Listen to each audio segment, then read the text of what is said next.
Hey guys! Welcome to Couple. Please like and subscribe if you like this video.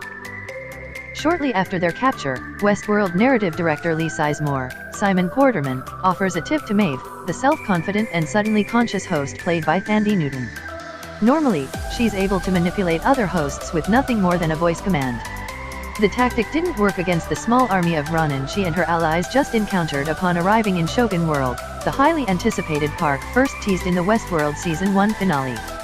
To his credit, the frequently useless Sizemore knows exactly what went wrong. Maeve wasn't speaking the right language. The good news, Maeve, and all of the hosts, can speak fluent Japanese, as it's buried in their code.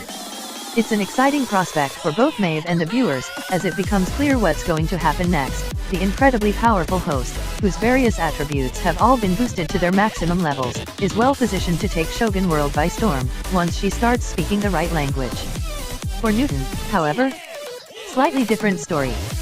The only thing I could think about was my terror over learning all of that Japanese, she recalls, speaking with The Hollywood Reporter. That's all I thought about.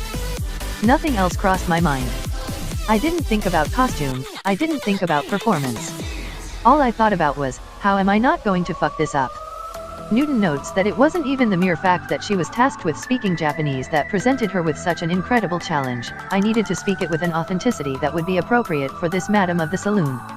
It's right there in that line from Simon Quarterman's dialogue, that I would be fluent in this language, she says. I read that in the script and went, oh, for fuck's sake. This isn't me stumbling through it. This is me delivering lines with complete confidence and aplomb. Watching the episode, it's clear that Newton rose to the challenge presented in the script. Indeed, she's quick to add, I loved it. I love challenges like this, I really do. How did she pull it off? Not easily, certainly. First and foremost, Newton gives credit to Junko Goda, who served as a dialogue coach for the episode. The first thing she did was talk to me about the etiquette and the literal aspects, says Newton.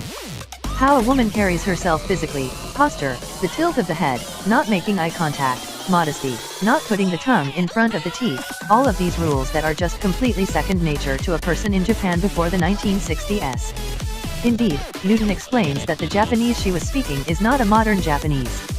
A number of the actors who came into work on Shogun World who spoke Japanese were in awe of the fact that I was speaking traditional Japanese, which even they found difficult to say.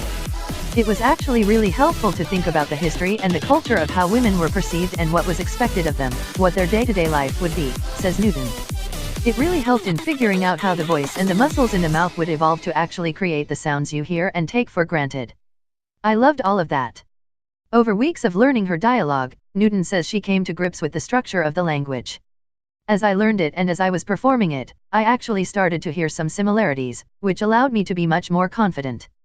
In addition to her own understanding of the language, Newton credits the confidence with which she spoke her lines to another key member of the Ake no Mai shoot, Hiroyuki Sanada, the actor responsible for bringing the Ronin Musashi to life.